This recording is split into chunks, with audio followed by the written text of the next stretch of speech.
تو اب جب جھگڑا بڑھنے لگا تو آپس میں جو قبیلوں کے لیڈرز تھے انہوں نے فیصلہ کیا کہ ہم ایسا کرتے ہیں کہ نیکسٹ مارننگ یعنی اگلی صبح دیکھتے ہیں حرم میں جو شخص بھی آئے گا پہلے ہم اس کو اپنا بنا لیتے منصف، وہ جو فیصلہ کرے گا یا جس کو یہ وہ کہے گا کہ یہ لیڈر جو ہے وہ کعبے میں حجر اسود کو لگائے تو ہم اس کی بات مان لیں۔ اگلے دن صبح ہوئی تو کعبے کے اندر سب سے پہلے یعنی حرم میں سب سے پہلے داخل ہونے والے پیارے آقا صلی اللہ علیہ وسلم حضور جان عالم صلی اللہ علیہ وسلم تشریف لائے۔ حضور علیہ السلام کے سامنے یہ مدعا پیش کیا گیا کہ ہر قبیلے والے کی چاہت یہ ہے کہ وہ چاہتا ہے کہ اس کا قبیلہ کعبے کے اندر حجر اسود کو لگائے۔ نبی کریم علیہ السلام بہترین منصف، بہترین فیصلہ کرنے والے، حضور علیہ السلام نے کہا کہ تم تمام قبیلے والے ایسا کرو، ایک ایک اپنا نمائندہ، ایک ایک اپنا ریپریزنٹیٹیو چن لو۔ سب نے اپنے لیڈرز کو، اپنے قبائل کے سردار کو آگے کیا۔ حضور علیہ السلام نے اپنی چادر کو بچھایا اور فرمایا اس چادر پر حجر اسود کو رکھ۔ لوگوں نے چادر پر حجر اسود کو رکھا۔ جب حجر اسود کو رکھا تو نبی کریم علیہ السلام نے فرمایا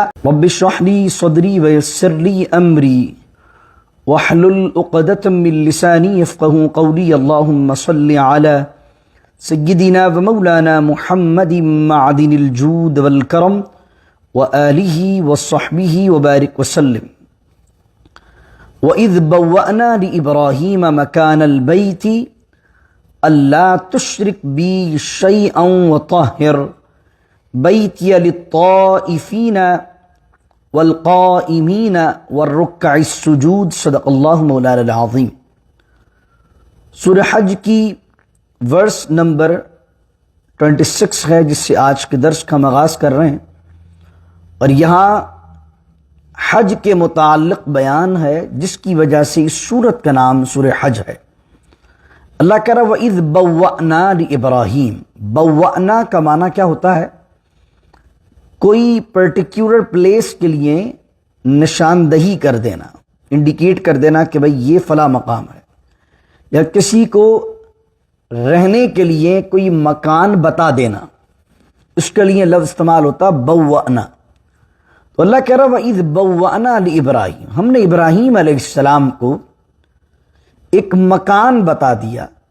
وہ کون سا مکان؟ جو اللہ کا مکان ہے۔ اللہ تو لا مکان ہے، لیکن خدا اپنے گھر کی نشاندہی کے لیے، خدا اپنی یاد کے لیے جس مقام کو مقرر کرتا ہے یعنی کعبہ معظمہ جہاں بیت اللہ کو تعمیر ہونا ہے، اللہ رب العزت نے وہ مکان، اس بیت کا مکان حضرت ابراہیم علیہ السلام کو بتا دیا، نشاندہی کر دی۔ وَإِذْ کے کر اللہ کہہ رہا یاد کرو اس وقت کو۔ اب کعبۃ اللہ کیا سب سے پہلے حضرت ابراہیم علیہ السلام نے تعمیر کیا ہے یا اس سے پہلے بھی موجود تھا؟ اس پر مفسرین نے اور مؤرخین نے لکھا۔ علامہ آلوسی رحمۃ اللہ علیہ کہتے ہیں کہ کعبہ 5 مرتبہ تعمیر ہوا ہے۔ سب سے پہلے تو حضرت آدم علیہ السلام نے فرشتوں کے ذریعے اس کو تعمیر کیا، اور یہ بالکل اسی جگہ پر واقع ہے جہاں آسمان میں فرشتوں کا قبلہ یعنی بیت المعمور واقع ہے، یہ بالکل اسی کے سیدھ میں واقع ہے۔ فرمایا اس کے بعد دوسری مرتبہ حضرت ابراہیم علیہ السلام نے اس کو تعمیر کیا۔ یہ دوسری مرتبہ تعمیر کیسے ہوئی کہ حضرت آدم علیہ السلام نے تعمیر کیا، طوفان نوح آیا، طوفان نوح کے اندر وہ کعبہ شہید ہو گیا اور اس کی صرف بنیادیں باقی رہ گئیں، دیواریں بھی، والز بھی نہیں تھی، بلکہ صرف اس کی بیس موجود تھی، صرف اس کی بنیادیں موجود تھیں۔ اور حضرت ابراہیم علیہ السلام نے دوسری مرتبہ اس کو تعمیر کیا۔ تو جو قرآن کہہ رہا بوّأْنَا، تو اب اللہ نے کوئی پروسیس کے ذریعے سے، الگ الگ روایات امام ابن جریر لے کر آئے ہیں کہ اللہ نے کسی ہوا کے ذریعے سے، کسی فرشتے کے ذریعے سے، ایک سانپ کے ذریعے سے، مختلف روایتیں آئیں، واللہ تعالی عالم، کسی نہ کسی ذریعے سے اللہ نے اس مقام کی نشاندہی کر دی کہ جہاں پر اللہ نے حضرت آدم سے پہلی مرتبہ کعبے کو تعمیر کروایا تھا۔ دوسری مرتبہ حضرت آدم علیہ السلام کے بعد ابراہیم علیہ السلام نے تعمیر کیا۔ تیسری مرتبہ کعبہ تعمیر ہوا ہے نبی کریم صلی اللہ علیہ وآلہ وسلم کی ظاہری حیات میں۔ حضور جان عالم علیہ السلام کی عمر مبارک 35 سال کی تھی، اور مکے کے اندر ایک طوفان آیا جس کی وجہ سے کعبے کی عمارت مخدوش ہو گئی، اور نبی کریم صلی اللہ علیہ وسلم کی جب ایج 35 سال تھی، 35 تھی، اور آپ نے اعلان نبوت نہیں فرمایا تھا، آپ نے یہ نہیں بتایا تھا کہ میں نبی ہوں، اس سے پہلے کی بات ہے۔ تو مشرکین مکہ اور دیگر لوگوں نے جو اہل مکہ تھے ان لوگوں نے پیسوں کو جمع کیا اور جمع کر کے کعبے کو تعمیر کیا. کعبے کو تعمیر کیا تو اتنا ہی تعمیر ہو سکا کہ آدھا تو تعمیر ہو گیا اور آدھا رہ گیا. یہ جو آپ کو حتیم کا ٹکڑا الگ سے نظر آتا ہے یہ ٹکڑا اس زمانے کے اندر رہ گیا بننے سے. نبی کریم صلی اللہ علیہ وسلم اس وقت 35 سال کے، اور اب یہ جھگڑا ہو گیا کہ تیسری مرتبہ جب کعبہ تعمیر ہو رہا تھا کہ حجر اسود کو کون سا قبیلہ یا کون سا سردار کعبے کی عمارت میں لگائے گا، کیونکہ ایک یہ آنر کی بات تھی. اب اس پر جھگڑا ہو گیا، ہر قبیلے والا چاہے کہ یہ آنر مجھے ملے. تو اب جب جھگڑا بڑھنے لگا تو آپس میں جو قبیلوں کے لیڈرز تھے انہوں نے فیصلہ کیا کہ ہم ایسا کرتے ہیں کہ نیکسٹ مارننگ یعنی اگلی صبح دیکھتے ہیں حرم میں جو شخص بھی آئے گا پہلے ہم اس کو اپنا بنا لیتے ہیں منصف. وہ جو فیصلہ کرے گا یا جس کو یہ وہ کہے گا کہ یہ لیڈر جو ہے وہ کعبے میں حجر اسود کو لگائے تو ہم اس کی بات مان لیں گے. اگلے دن صبح ہوئی تو کعبے کے اندر سب سے پہلے یعنی حرم میں سب سے پہلے داخل ہونے والے پیارے آقا صلی اللہ علیہ وسلم حضور جان عالم صلی اللہ علیہ وسلم تشریف لائے. حضور علیہ السلام کے سامنے یہ مدعا پیش کیا گیا کہ ہر قبیلے والے کی چاہت یہ ہے کہ وہ چاہتا ہے کہ اس کا قبیلہ کعبے کے اندر حجر اسود کو لگائے. نبی کریم علیہ السلام بہترین منصف بہترین فیصلہ کرنے والے حضور علیہ السلام نے کہا کہ تم تمام قبیلے والے ایسا کرو، ایک ایک اپنا نمائندہ ایک ایک اپنا ریپریزنٹیٹیو چن لو. سب نے اپنے لیڈرز کو اپنے قبائل کے سردار کو آگے کیا. حضور علیہ السلام نے اپنی چادر کو بچھایا اور فرمایا اس چادر پر حجر اسود کو رکھو. لوگوں نے چادر پر حجر اسود کو رکھا. جب حجر اسود کو رکھا تو نبی کریم علیہ السلام نے فرمایا اب اس چادر کو ہر قبیلے کا ریپریزنٹیٹیو پکڑے اور اٹھائے. لوگوں نے اس چادر کو پکڑا اور پکڑ کر اٹھایا. جب وہ اس سطح پر پہنچ گیا کہ جہاں حجر اسود کو لگانا تھا نبی کریم صلی اللہ علیہ وسلم نے اپنے مبارک ہاتھوں سے حجر اسود کو لگا دیا.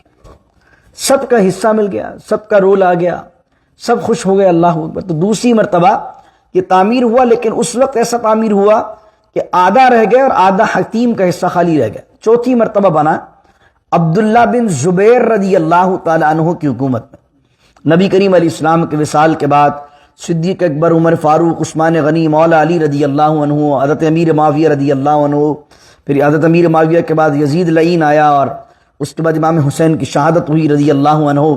اور اس کے بعد مکے کے اندر حکومت گر گئی یزید کے دور کے اندر. یزید عراق میں تھا اور یہاں عبداللہ بن زبیر کعبے کے اندر مکے کے اندر اپنی ایک حکومت کو سیٹ کر لیا تھا. تو یزید بھی مر گیا اور عبداللہ بن زبیر کیونکہ بھانجے ہیں، نیفیو ہیں سید عائشہ کے، صدیقہ رضی اللہ عنہ. تو مسلم کے اندر ایک حدیث ہے، سید عائشہ کہتی ہیں رسول کریم علیہ السلام نے ایک بار مجھ سے کہا کہ اے عائشہ اگر تیری قوم نئی ایمان لے کر نہیں آئی ہوتی، ابھی یہ سب فریش ایمان لے کر آئیں، تو میری چاہت یہ ہے کہ میں کعبے کو، یہ آدھا بنا ہے، میں کعبے کو حتیم تک بنا تھا جس بنیادوں پر حضرت ابراہیم نے تعمیر کیا تھا. حضرت ابراہیم نے جو کعبہ تعمیر کیا تھا وہ یہ اس طرح کا کعبہ نہیں تھا، بلکہ کعبہ تعمیر کیا تھا انہوں نے حتیم تک. تو حضرت کریم آقا علیہ السلام نے فرمایا کہ میری چاہت یہ ہے کہ کعبے کو حتیم تک ہونا چاہیے، اور یہ تیری قوم نے کعبے کے دروازے کو اونچا بنا دیا ہے کہ جس کو یہ چاہتے ہیں اندر داخل کرتے ہیں اور جس کو چاہتے ہیں نہیں داخل کرتے. تو میری چاہت یہ کہ اگر تیری قوم نئی ایمان نہیں لائی ہوتی، کیونکہ ایک نیا چینج آ جاتا ہے تو لوگوں کے دلوں میں شک پیدا ہو جاتا ہے کہ یار اتنے سالوں سے ہم نے بچپن سے ایسا دیکھا ہے نہیں. تو لوگوں نے تو جو کعبہ دیکھا ہوا تھا وہ ویسا ہی دیکھا ہوا تھا. تو حضور نہیں چاہتے تھے کہ لوگوں اب نئے ایمان لے کر آئے ہوئے ہیں تو ان کے دل میں کوئی ایمان یا اسلام کے حوالے سے شک پیدا ہو. تو رسول کریم علیہ السلام نے اپنی اس خواہش کا اظہار سید عائشہ سے کیا. اب سید عائشہ کے بھانجے تھے عبداللہ بن زبیر رضی اللہ تعالی عنہ. حضرت زبیر بن عوام کے آپ صاحبزادے تھے اور حضرت سید عائشہ کی بہن حضرت اسما بنت ابو بکر صدیق رضی اللہ تعالی عنہا ان کے شوہر تھے. تو حضرت اسما جو تھیں ان کے بیٹے تھے عبداللہ بن زبیر رضی اللہ تعالی عنہ. جب ان کی حکومت آئی تو ان کو یہ حدیث یاد تھی تو انہوں نے کعبے کو تعمیر کیا چوتھی مرتبہ. اور کیا کیا کہ انہوں نے حتیم تک لے گئے وہ کعبے کو، اور کعبے کے اندر انہوں نے بنائے دو دروازے جو حضور کی چاہت تھی. ایک تو دروازہ نیچے بنایا تاکہ ایک سے داخل ہو بندہ اور اگلے سے نکل جائے، اس طرح بنا دیا۔ اب عبداللہ بن زبیر رضی اللہ عنہ کی شہادت کے بعد جب بنو امیہ کے دور کے اندر حجاج حاکم بن گئے، حجاج بن یوسف، تو 5ویں مرتبہ حجاج نے تعمیر کروایا۔ حجاج نے کیا کیا کہ حجاج نے چند لوگوں کی شکایت پر حضرت عبداللہ بن زبیر رضی اللہ تعالی عنہ کی مخالفت میں کعبے کو دوبارہ شہید کروایا اور دوبارہ وہ اس حالت میں لے آیا جس طرح زمانے جاہلیت میں تھا۔ یہ ہو گیا 5ویں مرتبہ۔ اب جب بنو عباس آئے، خلیفہ ہارون رشید آیا، تو خلیفہ ہارون رشید نے چاہا کہ میں کعبے کو اسی طرح بنا دوں جیسے عبداللہ بن زبیر نے بنایا تھا، تو 6ٹھی مرتبہ ہونے والا تھا۔ تو امام مالک رحمۃ اللہ علیہ اس دور میں موجود تھے۔ امام مالک نے فرمایا کعبہ اب جس طرح ہے اس طرح رہنے دو، یہ تمہارے حکمرانوں کا کھیل نہیں ہے کہ تم میں سے ہر بندہ آتا ہے وہ کعبے کے اندر کوئی نہ کوئی امٹمنٹ شروع کر دیتا ہے کہ یہ نہیں ہونا چاہیے، وہ نہیں ہونا چاہیے۔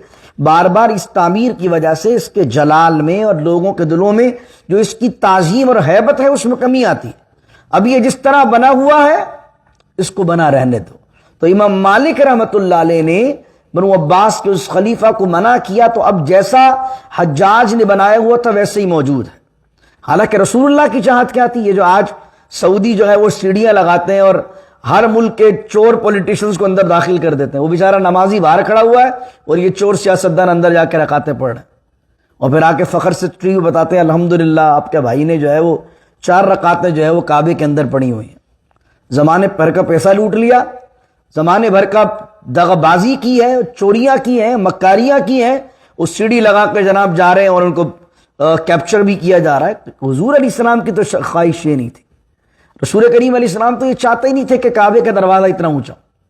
حضور کی چاہت کیا تھی کہ کعبے کا دروازہ نیچے ہو، ایک سے جائیے اگلے سے نکلیے۔ لیکن اللہ کی حکمت دیکھیے آپ، اللہ کو تو معلوم ہے نا کہ ان فیوچر ایسے لوگ آنے ہیں، بادشاہ لوگ آنے ہیں جنہوں نے اپنی بادشاہ چمکانی ہے، ایسے ایسے لوگوں کو لے کے جائیں گے، نیک لوگوں کو اندر لے کر نہیں جائیں گے، زیادہ تر تو دنیاوی منصب جو رکھتے ہیں، ڈیزگنیشن جو رکھتے ہیں ان کو اندر لے کے جائیں گے۔ تو اللہ نے ہمارے لیے کیا کیا؟ اللہ نے ہمارے لیے کیا کہ حتیم کو خالی رکھ دیا۔ یہ بھی رب کی حکمت ہے، اللہ چاہتا تو بنوا دیتا، اسی تعمیر پر، اسی بنیادوں پر بنوا دیتا جس طرح ابراہیم علیہ السلام سے بنوایا تھا، لیکن اللہ نے آدھا خالی کیوں رکھا؟ اس لیے رکھا کہ میرا مزاج اور میرا ذوق یہ کہتا، میں اکثر جب بھی حج کے موقع پر بیان کرتا ہوں تو یہ بات ضرور کہتا ہوں کہ میرا مزاج یہ کہتا ہے کہ اللہ بڑا غفور و رحیم ہے۔ جب ایک آدمی حسرت سے دیکھے کسی کو سیڑھی پر چڑھتا ہوئے اور کعبے میں داخل ہوتا ہوئے تو اللہ تعالیٰ کہے پریشان نہ ہو، تو آ کر حتیم کے اندر آ جا اور حتیم میں پڑھ لے، تو نے کعبے کے اندر ہی نماز پڑھی۔ تو ایک حصہ اللہ نے ایسا اوپن رکھا ہے کہ کوئی دروازہ نہیں ہے، جو مسلمان جیسے چاہے آئے حتیم کے اندر نماز پڑھ لے۔ تو یہ 5 مرتبہ کعبہ تعمیر ہوا جس کو علامہ آلوسی رحمۃ اللہ علیہ نے نقل فرمایا۔ تو یہاں پر دوسری مرتبہ کا ذکر ہے، وَإِذْ بَوَّأْنَا لِإِبْرَاهِيمَ، اور یاد کیجئے وہ زمانہ، وہ وقت جب ابراہیم علیہ السلام کو ہم نے اپنے مکان کے لیے، اپنے گھر کے لیے نشاندہی کی اور انہیں انسٹرکشن کیا دی؟ اللہ تشرک بی شیئا، کہ تم یہاں شرک نہ کرنا، یعنی اس گھر میں اللہ کی عبادت ہو، شرک نہ ہونے پائے۔ اب یہ خطاب ہو رہا ہے مشرکین مکہ سے بھی کہ تمہیں کلیم تو یہ ہے کہ تم ابراہیم علیہ السلام کی اولاد ہو، اور تمہارا حال یہ کہ تم نے کعبے کے گرد 360 آئیڈلز 360 بت رکھ دیے، تم حرم میں شرک کر رہے ہو۔ اللہ کی تو سب سے پہلی انسٹرکشن ہی کعبے کو تعمیر کروانے کے بعد ابراہیم علیہ السلام کو یہ تھی کہ اللہ تشرک بھی شیئا، اللہ کے سوا کسی کو معبود نہ سمجھنا، معبود حقیقی نہ سمجھنا، شرک نہ کرنا۔ پھر اگلی جملہ فرمایا وَطَهِّرْ بَيْتِيَ لِلطَّائِفِينَ وَالْقَائِمِينَ وَالرُّكَّعِ السُّجُودِ، اور پاک کیجئے میرے گھر کو، صاف کیجئے میرے گھر کو، کلین کیجئے میرے گھر کو، کس کے لیے؟ للطائفین، طواف کرنے والوں کے لیے۔ یا دیکھیے نماز سے پہلے بھی طواف کا ذکر کیا، کیونکہ طواف ایک وہ عبادت ہے جو صرف کعبے میں ہو سکتی ہے، باقی دنیا میں کہیں نہیں ہو سکتی۔ حضرت غوث اعظم شیخ عبد القادر جیلانی رضی اللہ عنہ کے پاس ایک سوال آیا۔ ایک شخص نے کہا حضور میں نے اپنی بیوی کو یہ جملہ کہہ دیا جذبات میں آ کے کہ اگر میں دنیا میں ایسی عبادت نہ کروں جو کوئی اور نہ کر رہا ہو، ایسی عبادت کروں جو کوئی اور نہ کر رہا ہو، تو تجھے طلاق ہے۔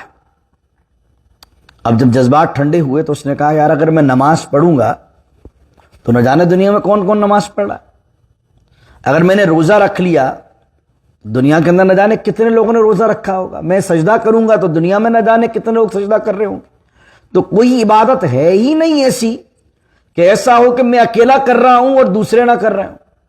تو وہ مفتیوں سے مسئلہ پوچھا تو اکثر لوگوں نے کہا، سب نے یہی بات کہی کہ بھائی تو نے جذبات میں آ کر ایسی بات کر دی طلاق ہوگی۔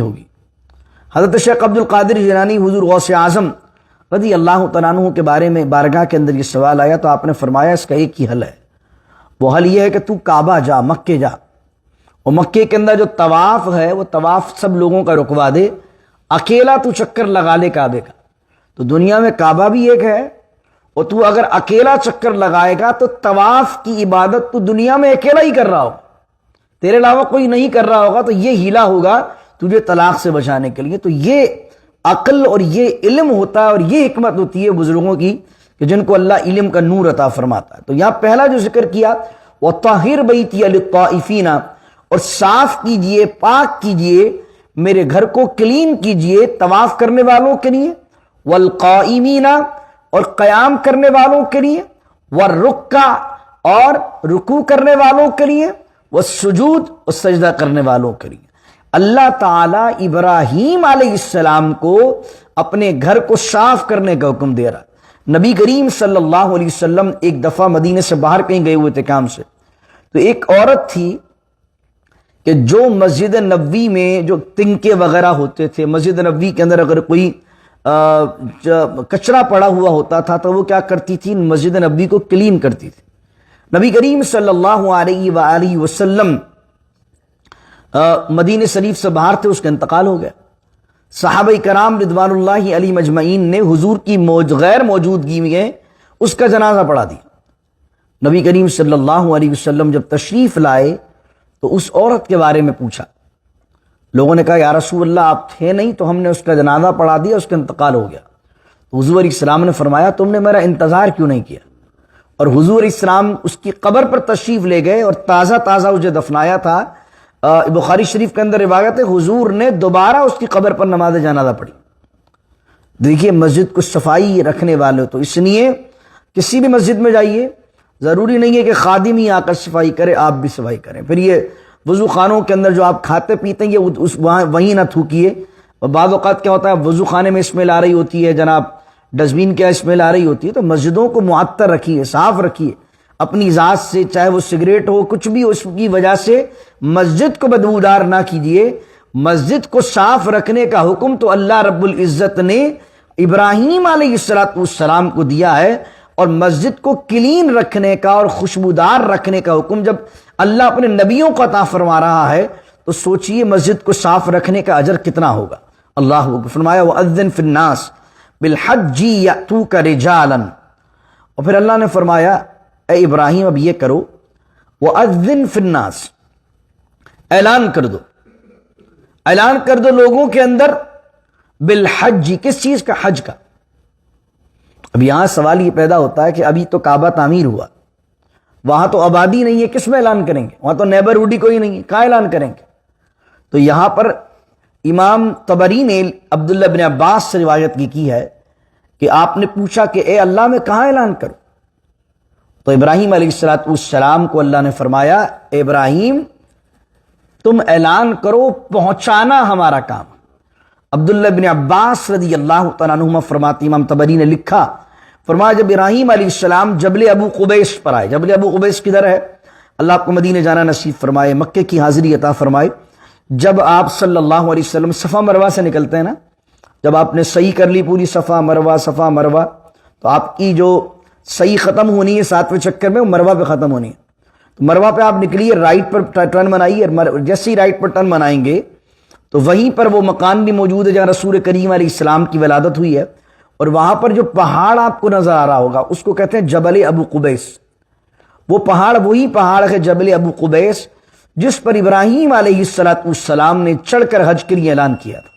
ابن عباس فرماتے ہیں کہ آپ جبل ابو قبیس پر کھڑے ہوئے اور آپ نے اعلان کیا اللہ کے گھر کے حج کے لیے کہ آؤ حج کے لیے آؤ۔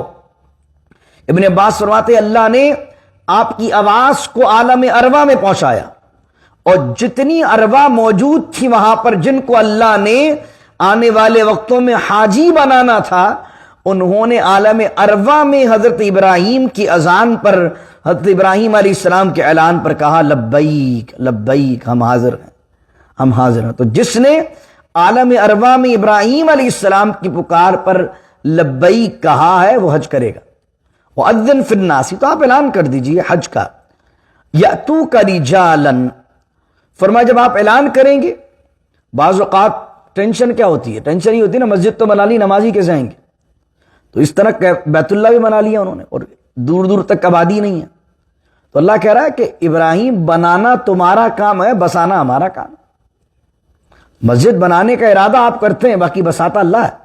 وہی بات اللہ نے کہا، آپ اعلان کیجئے، اللہ اکبر، یأتوک رجالا، جب آپ حج کا اعلان کریں گے تو آپ دیکھیں گے لوگ پیدل آئیں گے، یأتوک رجالا، لوگ پیدل آئیں گے حج کے لیے۔ یہاں پر علماء نے کہا کہ سب سے پہلے جس حج کا اللہ نے ذکر کیا ہے وہ پیدل حج کا ذکر کیا، رجالن مانے پیدل چلتے ہوئے آئیں گے۔ اس لیے کچھ روایات ملتی ہیں، امام حاکم لکھتے ہیں اپنی کتاب المستدرک میں، فرمایا کہ جو حج پیدل کرتا ہے تو ہر قدم پر اسے 70 نیکیاں ملتی ہیں۔ تو جو جوانی کے اندر، جوانی میں ایک تو سب سے پہلے کیجیے حج۔ حج میں ہم جا رہے ہوتے ہیں جناب، جب سارے کام نمٹ گئے، اب چلا بھی نہیں جا رہا، حج پر جا رہے، بھائی حج پر جانا چاہیے جوانی کے اندر، جس میں جان سلامت ہے، چل سکیں، عرفات میں، منی میں، مزدلفہ میں، ایسی جوانی میں جائیے کہ خود بھی حج کیجئے اور وہاں جو حجاج میں کوئی بزرگ آئے ہوئے ان کی بھی خدمت کیجئے، کسی کی ویل چیئر چلا لیجئے عرفات میں، مزدلفہ میں۔ تو اللہ کہہ رہا رجالن، تو فرمایا جو پیدل حج کرتے ہیں، کئی روایات میں آیا کہ پیدل حج کرنا سب سے افضل ہے۔ آپ مکے سے چلیے، منی پیدل جائیے، عرفات پیدل جائیے، مزدلفہ پیدل جائیے، اللہ آپ سب کو نصیب کرے، آپ کے صدقے مجھے نصیب کرے۔ فرمایا تو پیدل آئیں گے، وعلی کل ضامر، اور سواری پر آئیں گے۔ کس پر آئیں گے؟ اور ہر سواری پر، ضامر پر آئیں گے۔ ضامر کہتے ہیں دبلے پتلے اونٹوں کو یا اونٹنیوں کو، یعنی کہ جو چل چل کے اتنی دور دور سے اس گھر کے لیے ابراہیم آئیں گے کہ ضامر کے اونٹ چل چل کر تھک جائے گا، اتنی دور دور سے لوگ سفر کر کے اس گھر کے لیے آئیں گے۔ یاتین من کل فج عمیق، اور وہ آئیں گے ہر فجن سے، فجن کا معنی پہاڑوں کے درمیان جو راستہ ہوتا ہے اس کو کہتے ہیں فجن۔ عمیق، عمیق کا معنی عربی میں ہوتا ہے ڈیپ، یعنی گہرے گہرے پہاڑوں کے درمیان جو راستے، کیونکہ مکہ المکرمہ اطراف میں، سراؤنڈنگ میں سارے پہاڑ تھے، کہا بہت ڈیپ، یعنی بہت دور دراز کے علاقوں سے لوگ یہاں آئیں گے۔ یہ دیکھیں، یہ اس وقت اللہ بات کر رہا ہے جس وقت کعبہ تعمیر ہوا ہے، اور آج آپ دیکھیں سبحان اللہ، رمضان کے اندر ابھی دیکھیے کیا سما تھا، الحمدللہ۔ ابھی وہ حج کا ایک کوٹا رکھنا پڑتا ہے، اگر کوٹا انلمیٹڈ کر دیں تو ان کے لیے سنبھالنا مسئلہ ہو جائے۔ کیسی دنیا جا رہی ہے، اللہ لبیک اللہم لبیک لبیک لا شریک لک لبیک، اللہ اکبر۔ فرمایا آخری کی دو آیتیں آج کے درس کی، لیشہدوا منافع لہم۔ اچھا، یہاں پر ایک مجھے علامہ ابن سیرین کی ایک بات یاد آ گئی۔ علامہ ابن سیرین جو ہے نا، وہ بہت بڑے عالم گزرے ہیں، امام محمد بن سیرین ان کو کہتے ہیں، تعبیر الرؤیا، خواب کی تعبیر بتانے میں بڑے ماہر تھے۔ ان کی ایک کتاب ملتی ہے تعبیر الرؤیا کے نام سے، آپ تابعی بھی ہیں۔ تو امام ابن سیرین کی بارگاہ میں ایک شخص آیا، اس نے کہا حضور میں نے خواب میں دیکھا کہ میں اذان دے رہا ہوں، اعلان کر رہا ہوں، بڑی جگہ چڑھ کے اذان دے رہا ہوں، تو آپ مجھے بتائیے اس کی تعبیر کیا ہے۔ آپ کو بندہ بڑا اچھا لگا، نیک آدمی لگا، نمازی پرہیزی لگا، تو آپ نے کہا بھائی اس کی تعبیر یہ ہے کہ تم حج پہ جاؤ گے۔ تو لوگوں نے اس کو مبارکباد دی، وہ حج پر گیا، تعبیر پوری ہوئی۔ چند دن بعد پھر ایک بندہ آیا اور اس نے کہا کہ حضرت میں نے دیکھا کہ میں کہیں چڑھا ہوا ہوں بلند جگہ پر اور میں اذان دے رہا ہوں، کہ اعلان کر رہا ہوں۔ تو ابن سیرین نے اس کو دیکھا، امام سیرین کہتے ہیں کہ میں اس کا ہاتھ پکڑ کے کہا تو چور ہے۔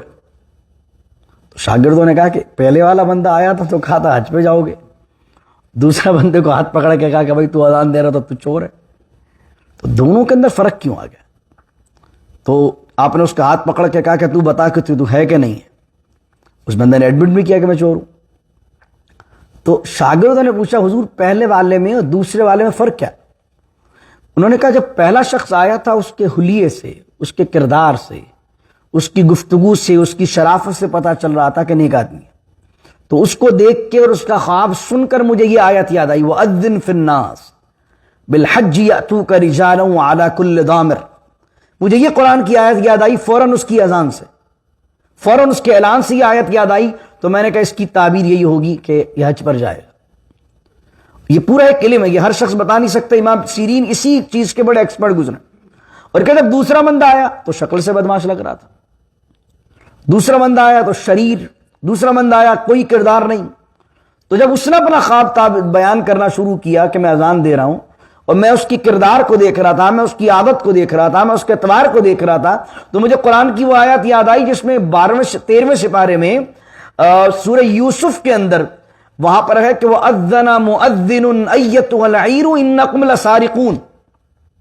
مجھے فوراً وہ آیت یاد آ گئی، وَأَذَّنَ مُؤَذِّن، کہ جب پکارنے والے نے پکارا، کیا پکارا؟ أَيَّتُهَا الْعِيرُ، أَيَّتُهَا الْعِيرُ مانے اے قافلے والوں، إِنَّكُمْ لَسَارِقُونَ، بے شک تم چور ہو۔ تو جب اس نے مجھے خواب سنایا تو مجھے اذن مؤذن سے وہ آیت یاد آ گئی، تو میں نے کہا بھائی تو چور ہے۔ تو پتہ کیا چلا کہ کردار سے بھی معاملات کے اندر بڑا آ جاتا ہے۔ لیکن آپ یہ جج کرنا شروع مت کر دیجیے، کوئی بندہ آپ کے پاس آ کے بولے بھائی میں نے اذان دی ہے، ارے بندے تم صحیح نہیں لگ رہے بھائی مجھے، استغفر اللہ العظیم۔ تو یہ پورا ایک علم ہے، آپ اس طرح کی تعبیر نہ بتائیے، تعبیر کا پورا ایک علم ہے۔ خواب کب آیا، کس نے دیکھا، کس حالات میں دیکھا، اس کا پورا علم ہے، قرآن پر پوری دسترس ہونی چاہیے۔ تو تعبیر الرؤیا کے نام سے کتاب ہے، اگر آپ کو انٹرسٹ ہے تعبیر جاننے کا تو امام ابن سیرین کی مارکیٹ میں کتاب اویلیبل ہے، وہ کہلاتی ہے تعبیر الرؤیا۔ اس کتاب کو لے لیجئے، اس کے اندر کافی حد تک بہت ڈیٹیل سے لکھا ہوا ہے کہ کس طریقے سے تعبیر بیان کرنی چاہیے۔ پھر اس کے اندر لکھا ہوا بھی ہے کہ اگر خواب میں یہ نظر آئے تو کیا تعبیر ہو سکتی ہے، یہ نظر آئے تو کیا تعبیر ہو سکتی ہے، یہ نظر آئے تو کیا تعبیر ہو سکتی ہے۔ تو کچھ نہ کچھ آپ کو اگر انٹرسٹ ہوگا تو چیزیں مل جائیں گی اس میں۔ تو عرض میں کروں آخری جو آیت میں لیشہدوا منافع لہم، اللہ کہہ رہا ہے کہ تم آؤ حج کے لیے، اور حج پر آؤ گے تو کیا ہوگا؟ لیشہدوا منافع لہم، تاکہ تم حاضر ہو، منافع لہم، اور تمہارے لیے جو ہے اس میں منفعت ہے، نفع ہے۔ حج میں نفع دونوں قسم کا، دونوں اقسام سے کیا مراد ہے؟ دونوں قسم کا نفع ہے، یعنی دین کا بھی نفع ہے، دنیا کا بھی نفع ہے۔ اس زمانے میں لوگ کیا کرتے تھے؟ حج کے لیے آتے تھے، اور حج کے ساتھ ساتھ اپنے لیے کاروبار کے معاملات بھی کرتے تھے، اور کاروبار کی ڈیل وغیرہ بنا لیتے تھے، چیزیں بیچتے تھے۔ تو اللہ نے فرمایا وہاں تمہاری دین کا بھی نفع ہے اور دنیا کا بھی نفع ہے۔ بھی فرمایا وَيَذْكُرُ اسْمَ اللَّهِ فِي أَيَّامٍ مَعْلُومَاتٍ، اور اللہ کا نام لو ایام معلومات، دنوں میں۔ کون سے دن؟ معلومات، مقررہ دنوں میں، جانے دنوں میں اللہ کا نام لو۔ کس پر نام لو؟ عَلَىٰ مَا رَزَقَهُمْ، ان چیزوں پر اللہ کا نام لو جو اللہ نے اپنے پاس سے رزق تمہیں دیا ہے۔ کس چیز میں سے رزق دیا ہے؟ من بہیمۃ الانعام، انعام مانے چوپائے جانور، من بہیمۃ اور مویشی جانور جو تمہیں اللہ نے دیے ہیں ان پر اللہ کا نام لو۔ اس سے مراد کیا ہے کہ جب حاجی حج کرے گا تو وہ جو قربانی پیش کرے گا اس قربانی کو ذبح کرتے ہوئے اللہ کا نام لے گا۔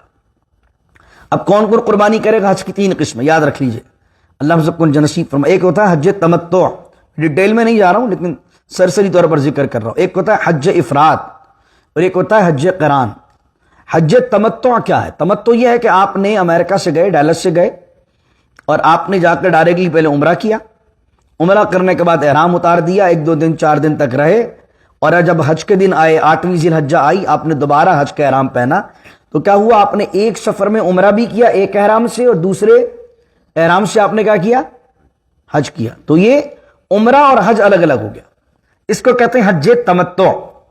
ایک ہوتا ہے حج قران، حج قران کرنا سنت بھی ہے صلی اللہ علیہ وسلم۔ ایک بندہ وہ ہے وہ حج قران اس طرح کرتا ہے کہ اس کی فلائٹ، وہ مکے پہنچ رہا ہے 6 ذی الحجہ کو، 6 ذی الحجہ کو پہنچ رہا ہے، اب 8 کو حج شروع ہونا ہے، 2 ہی دن رہتے ہیں، تو اب وہ کیا کرے؟ وہ کہ یار قران ہی کر لیتے ہیں۔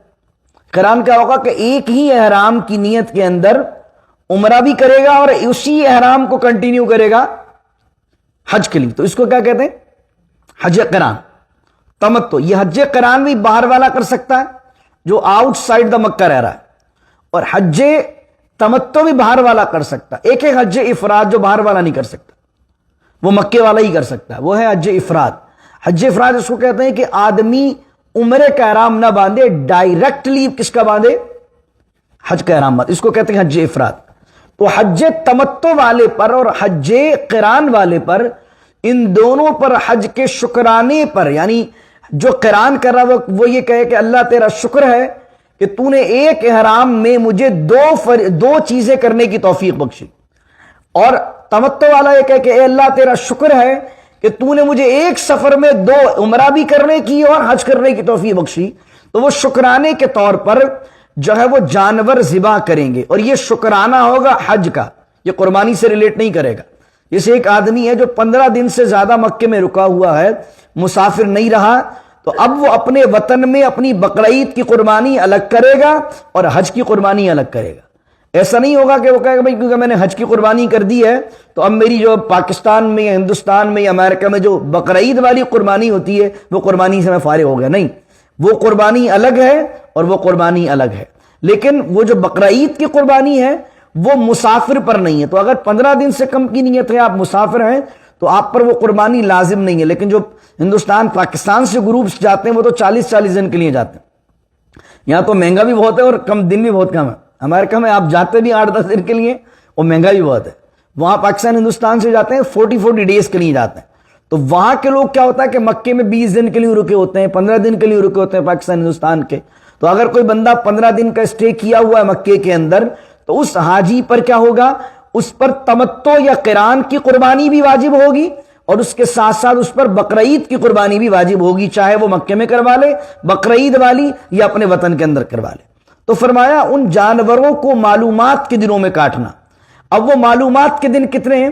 امام مالک کے نزدیک، امام ابو حنیفہ کے نزدیک اور امام احمد بن حنبل کے نزدیک وہ 3 دن ہیں۔ وہ کون سا؟ 10واں، 11واں اور 12واں، 10th، 11th اور 12 ذی الحجہ۔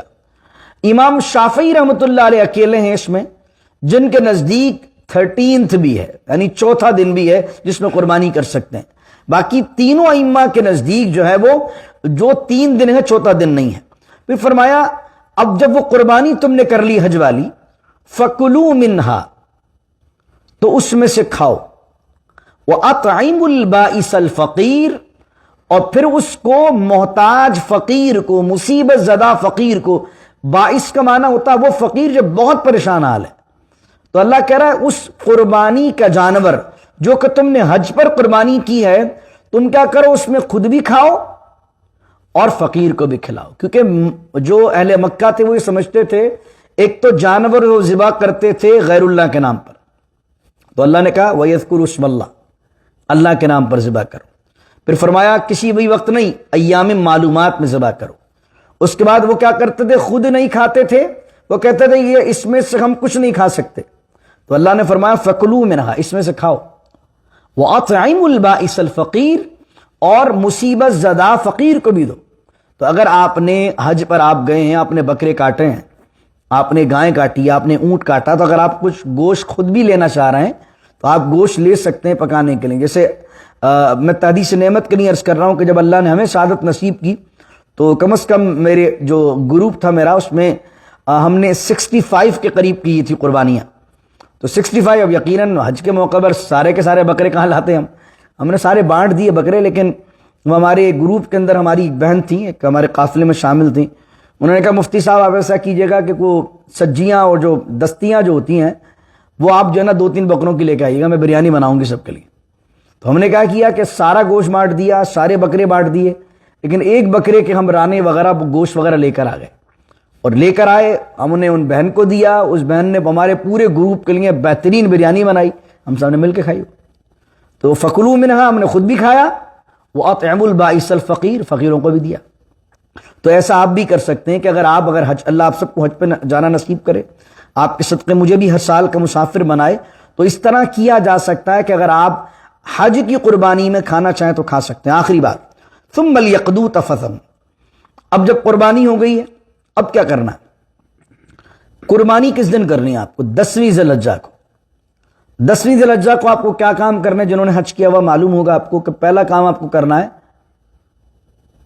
آپ کو کرنی ہے رمی، اور رمی کے اندر سب سے بڑے شیطان کو مارنے کنکر، رمی۔ اور آپ ایک رات پہلے کہاں گزار کے آئے ہوئے ہوں گے؟ مزدلفہ میں. یعنی 9 ذی الحجہ کی رات آپ نے کہاں گزاری ہے؟ مزدلفہ میں آپ نے گزاری. اور مزدلفہ میں صبح صادق تک رکنا یہ واجب ہے. کچھ لوگ ہوتے ہیں وہ رات کے 2 بجے پہنچ جاتے ہیں عرفات کنکریاں مارنے کے لیے. عرفات نہیں بلکہ وہ منی پہنچ جاتے ہیں رمی کرنے کے لیے. تو صحت مند آدمی جو صحت مند ہو وہ رات میں مزدلفہ سے منی جمرات پر نہیں جائے گا. اگر وہ گیا تو احناف کے نزدیک اس پر دم لازم ہے. یہ آپ کو مسائل معلوم ہونا چاہیے کہ اگر حضرت سودا بنت زمعہ سے ایک روایت ہے کہ وہ عورتیں جو رش کی وجہ سے دن میں نہیں جا پائیں گی، صبح صادق کے بعد نہیں جا پائیں گی، وہ بزرگ اور کمزور لوگ جو کسی وجہ سے صبح صادق کے بعد جانا ان کے لیے مشکل ہوگا، وہ رات میں جا سکتے ہیں. لیکن صحت مند آدمی نہیں جا سکتا ہے. جیسے ہم حج پر تھے تو ایک صاحب ہمارے پاس آئے، ہوٹل میں لابی میں ہم بیٹھے ہوئے تھے. ایک مجھے یاد آ گیا ہے لطیفہ ٹائپ کا. وہ میرے پاس آئے اور مجھے کہا مفتی صاحب رمی سے کب فارغ ہوئے آپ؟ تو میں پورے گروپ کو لے کے گیا تھا صبح صادق کے بعد اس کو شور کر کے کہ بھائی یہاں پر پورا مزدلفہ میں ہمیں صبح صادق گزارنی، فجر یہیں پڑھنی. اور اس کے بعد میں تو ہم نے بولا ہم رمی سے، میں نے کہا یار ہم رمی سے فارغ ہوئے غالباً صبح 7:45 بج گئے تھے. بولا حضرت آپ کا بھائی تو 5 بجے فارغ ہو گیا تھا. تو میں بھائی تم 5 بجے کیسے فارغ ہوئے؟ تو بولا میں تو رات کو 2 بجے ہی چلا گیا تھا. میں 2 بجے چلے گئے تھے تو 500 روپے ریال کا مل رہا بکرا، دم بھی دے دینا اس کا آپ. کیونکہ اس کا ریزن یہ کہ آپ کو صحت مند آدمی، تو صحت مند آدمی تو رات کو جائے گا نہیں. اس کو جانا مزدلفہ سے نہیں ہے، اس کو صبح صادق تک رکنا. ہاں کمزور ہیں، عورتیں ہیں، بزرگ آدمی ہیں، وہ اپنی کمزوری کے باعث رات میں جانا چاہے تو جا سکتا ہے. تو اگلے دن آیا 10ویں ذی الحجہ کو آپ کو کیا کرنا ہے؟ 10ویں ذی الحجہ کو آپ نے صبح صادق کرنی ہے مزدلفہ میں، اور آپ پھر اس کے بعد چلیں گے جمرات کی طرف. جمرات میں جا کر آپ نے سب سے پہلے مارنی ہے بڑے شیطان کو کنکری. بڑے شیطان کو کنکری مارنے کے بعد دوسرا کام آپ کو کیا کرنا ہے؟ قربانی کرنی ہے. اور تیسرا کام آپ کو کرنا ہے حلق. یہ 3 چیزیں حنفیوں کے نزدیک، احناف کے نزدیک ان 3 چیزوں کی ترتیب رکھنا واجب ہے. یعنی پہلے ہوگی رمی، پھر کیا ہوگی؟ قربانی، پھر تیسری چیز کیا ہوگی؟ حلق. اگر کچھ بھی آگے پیچھے کر دیا تو دم لازم ہو جائے گا. تو بعض اوقات کیا ہوتا ہے کچھ لوگ کچھ کمپنیز کے ہینڈ اوور کر دیتے ہیں قربانی، اور وہ قربانی ہوئی نہیں ہے، حلق پہلے کروا لیا انہوں نے. تو اس لیے میک شور کریں، فون کر لیں، کسی جاننے والے کو دیکھ لیں، یا خود ایسے گروپ میں جائیں جہاں پر 2-4 بندے جا کر خود قربانی کر کے آ جائیں پورے گروپ کی طرف سے، تاکہ یہ شور ہو جائے کہ جناب ہم نے پہلے رمی کی ہے، پھر ہم نے جو ہے وہ قربانی کی ہے، پھر حلق کروائے. تو اللہ کیا کہہ رہا؟ ثم لیقضوا تفثهم. جب تم نے قربانی کر لی، ثم لیقضوا تفثهم، اب تم اپنے تفث کہتے ہیں میل کچیل کو، ناخن، بال، یہ جتنی چیزیں اب نہانا وانا ہے، کیونکہ احرام میں تھے تو آپ میل کچیل دور نہیں کر سکتے تھے، ناخن نہیں کاٹ سکتے تھے، بال نہیں کاٹ سکتے تھے. اللہ کہہ رہا ثم لیقضوا تفثهم، اب تم اپنے ان میل کچیل کو دور کر لو. ناخن کاٹنے ناخن کاٹ لو، بال کاٹنے بال کاٹ لو. اب جب یہ کام تم نے کر لیا، بال وال کاٹ لیے، حلق وغیرہ کر لیا، اب تیسری چیز کیا کرو گے؟ وَلْيُوفُوا نُذُورَهُمْ، اور اپنی اب منتیں، نظریں پوری کرو. اگر تم نے نظر مانی ہوئی ہے کہ میں حج کے دنوں میں یہ کروں گا، اللہ سے یہ منت میری ہے، اللہ سے میں نے یہ نظر مانی ہوئی ہے، تو جو جو نظریں تم نے مانی ہوئی ہیں ان کو پورا کرو. اور آخر میں کیا کرو؟ وَلْيَطَّوَّفُوا بِالْبَيْتِ الْعَتِيقِ، اور اب طواف کرو اللہ کے قدیم گھر کا، عتیق گھر کا طواف کرو. اس طواف کو کہتے ہیں طواف زیارہ. یہ طواف زیارہ حج کے فرض میں سے ایک فرض ہے. آدمی نہیں کر کے آیا، اس کو دوبارہ فلائٹ لے کر جانا پڑے گا. اس کی ٹائمنگ کیا ہے؟ اس کی ٹائمنگ ہے 10ویں ذی الحجہ کی صبح صادق سے لے کر پوری زندگی اس کی ٹائمنگ ہوتی ہے، لیکن اس کی جو واجب ٹائمنگ ہے وہ ہے 10ویں ذی الحجہ سے لے کر 12 ذی الحجہ کی مغرب تک. اگر کسی نے اس درمیان نہیں کیا تو احناف کے نزدیک 3 دن گزرنے کے بعد بندے پر دم لازم ہو جائے گا. ہاں اگر کوئی عورت ہے، اس عورت کو ان دنوں میں پیریڈز آ گئے، ان دنوں کے اندر ایسا ہوا کہ اس کو ایام آ گئے اور اب وہ ان دنوں میں نہیں کر پا رہی یہ طواف، تو اس کے لیے یہ کہ وہ اس کو پوسٹ پون کر سکتی ہے، وہ اس کو بعد میں ادا کر سکتی ہے.